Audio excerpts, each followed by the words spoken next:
अब उस प्रसंग पर आते हैं जहाँ हमने शुरू करना था। तो क्रोथा आश्रम जो है, क्रोथा गांव है एक जिला रोहतक के अंदर, रोहतक झज्जर रोड पे, और वहाँ गरीबदास जी का मूल गांव था, धनखड़ गोत्र उनका, और वो किसान यानी जाट किसान उस घर में जन्म था उनका। उनके जो पिताजी थे वो गांव छुडानी में ब्याहे थे, यानी गरीबदास जी के नानके थे वो छुडानी में। और गरीबदास जी की माता का कोई भाई नहीं था, जिस कारण से गरीबदास जी के पूज्य पिताजी श्री बलराम जी नाम था उनका धनखड़, और वो अपने ससुराल में घर जमाई रहने लग गए थे। वहाँ ज़मीन बहुत घनी थी, आज के 1400 एकड़ ज़मीन, उस समय के 2500 बीघा, वो बीघा दूसरा होता था। तो इतनी ज़मीन संपत्ति थी, तो वहाँ रहने लगे। वहाँ जाने के बाद, छुडानी में जाने के बाद 12 वर्ष के उपरांत गरीबदास जी का जन्म हुआ था, और गरीबदास जी आजीवन वहीं रहे। उनकी संतति है आज भी, आधा गांव लगभग धनखड़ गोत्र से है, छुडानी जिला झज्जर हरियाणा। तो गरीबदास जी का ज़्यादा आना जाना क्रोथा गांव में ही रहा, क्योंकि भाईचारा वहीं था। तो कहने का भाव दास का ये है कि गरीबदास जी जब 10 वर्ष के हो गए, और अपने ही, क्योंकि तब तो उन्हीं की सारा कुछ हो चुका था, नाना जी की सारी संपत्ति उन्हीं की थी।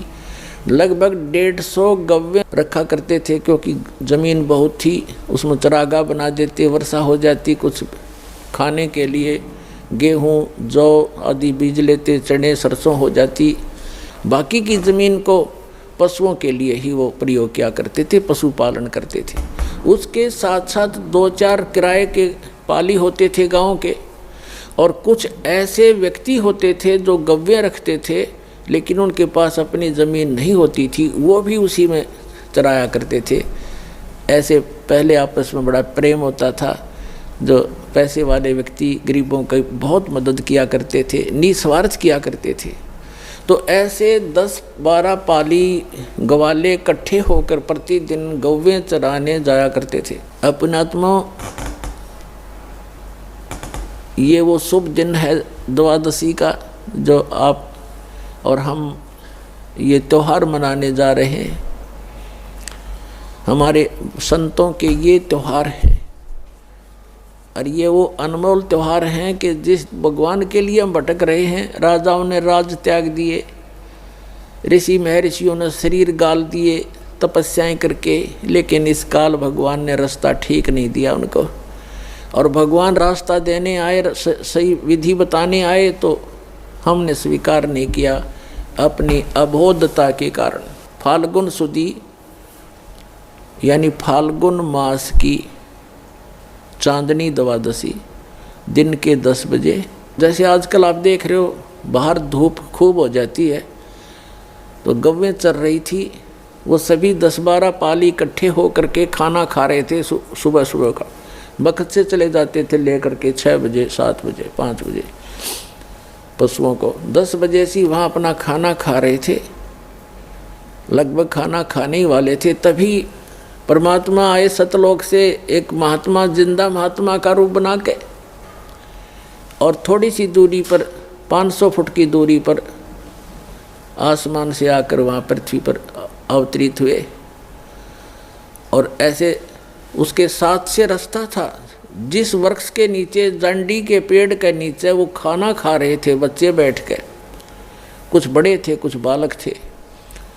उसके साथ से रास्ता जाता था दूसरे गांव को, कबलाना गांव से, छुडानी से कबलाना गांव सीमा लगती है। उस सीमा के ऊपर ही छुडानी के खेतों में परमात्मा वहाँ आकर अवतरित हुए।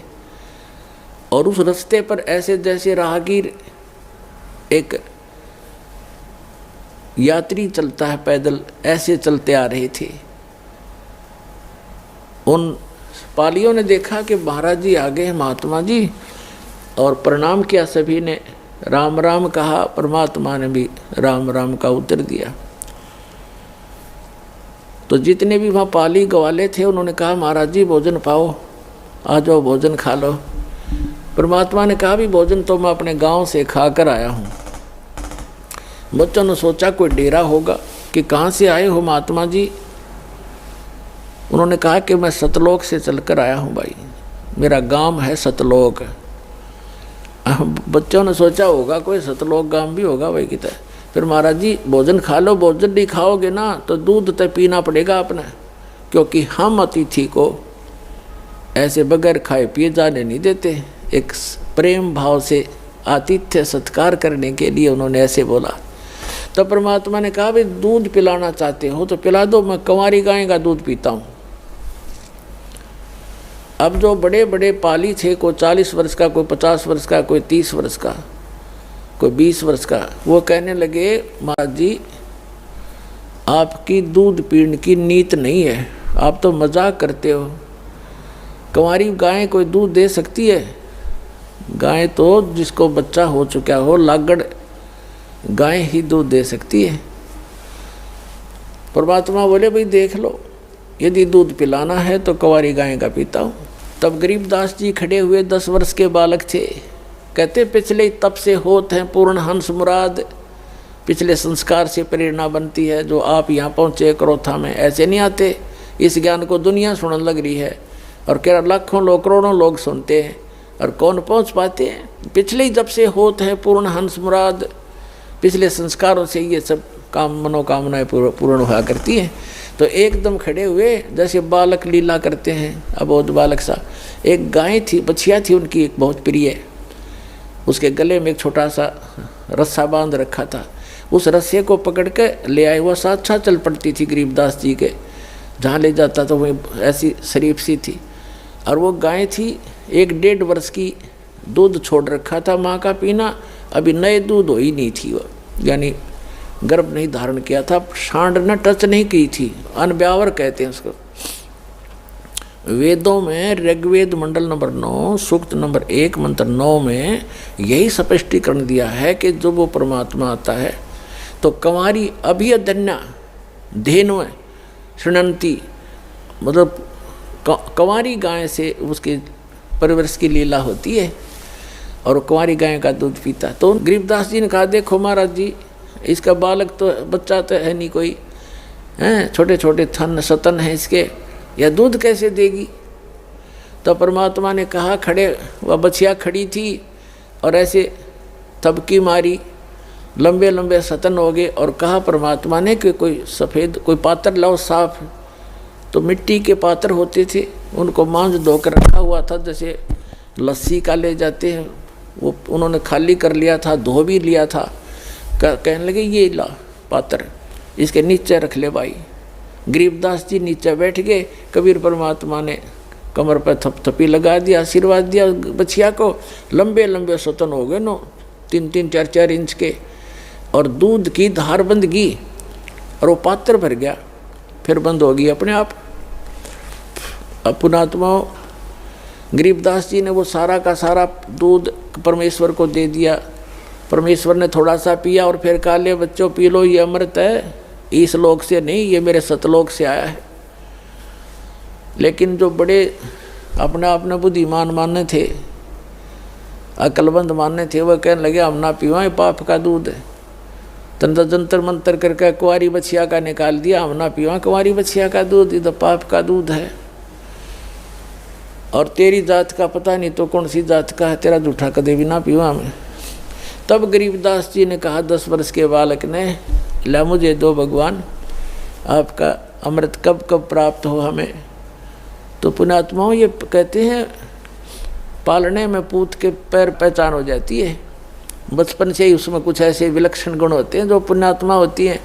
ऐसी पुण्यात्माओं को परमात्मा आकर मिलते, उसका विधान है ऋग्वेद मंडल नंबर 9 सूक्त नंबर 86 मंत्र 26 और 27 में, ऋग्वेद मंडल नंबर 9 सूक्त मंत्र 82 मंत्र 1, 2, 3 में, ऋग्वेद मंडल नंबर 9 सूक्त 20 के मंत्र 1 में, ऋग्वेद मंडल नंबर 9 सूक्त 54 के मंत्र 3 में, ऋग्वेद मंडल नंबर 9 सूक्त 94 के मंत्र 1 में, ऋग्वेद मंडल नंबर 9 सूक्त 95 के मंत्र 2 में, ऋग्वेद मंडल नंबर 9 सूक्त 1 मंत्र 9 में, ऋग्वेद मंडल नंबर 9 सूक्त 96 के मंत्र 16 से लेकर 20 में यही प्रमाणित किया है कि वो परमात्मा ऊपर के लोक में रहता है। सह शरीर है, नर आकार है, सिंहासन की तरह, राजा की तरह सिंहासन पर विराजमान है। वहाँ से गति करके आता है, सह शरीर आता है, अच्छी आत्माओं को मिलता है, उनको उपदेश देता है, ज्ञान देता है, सत्य भक्ति बताता है। और यहाँ कवियों की तरह आचरण करता हुआ घूमता है, वाणी के द्वारा अपना महिमा गाता है, लोकोक्तियों के माध्यम से, दोहों के माध्यम से, जिस कारण से एक प्रसिद्ध कवियों में से भी एक प्रसिद्ध कवि का की उपमा उपाधि भी प्राप्त करता है। लेकिन वो होता है भगवान। ये निष्कर्ष है चारों वेदों का। तो पुण्यात्माओं, उसी विधान अनुसार वो परमात्मा वहाँ आए, गरीबदास जी से फिर ज्ञान सुनाने लगे। वो उन अच्छी आत्माओं में से एक थे, वो महापुरुष आदरणीय गरीबदास साहिब जी, जो छुड़ानी के बालू में जन्मे थे। और वहाँ आकर के परमात्मा ने उनको सतज्ञान दे दिया। फिर गरीबदास जी ने आग्रह किया कि हे भगवान, आप जो ऐसा सुखमय स्थान बताते हो जहाँ हम पहले रहा करते थे सभी, और वहाँ कोई अभाव नहीं, वहाँ ऐसी फुहार गिरती रहती है, सुंदर शरीर है, नाश नहीं होता, कभी व्रत नहीं होते, कभी रोग नहीं होता, मृत्यु नहीं होती, सबके परिवार हैं, वहाँ आपके घर बने बनाए शेष खाली पड़े हैं, क्या मुझे वो स्थान दिखाओगे? परमात्मा तो अपना गवाह बनाने के लिए आते ही है कि मेरा गवाह बने, दुनिया को बताएगा। फिर छाती ठोक गए। गरीबदास जी को परमात्मा ने प्रथम मंत्र दिया और जलपान वो कराए, दूध पान करा दिया। प्रथम मंत्र में ऐसे ही किया जाता है। दास भी जब से मंत्र देने लगा है, मेरे गुरुदेव भी ऐसे ही करते थे। प्रथम मंत्र के साथ आपको वचनामृत दिया जाता है, वचन से शुद्ध करके, और साथ में मिश्री दी जाती है ये, और मंत्र दिया जाता है। ऐसे पेय पदार्थ के साथ इसको पान परवाना कहते हैं।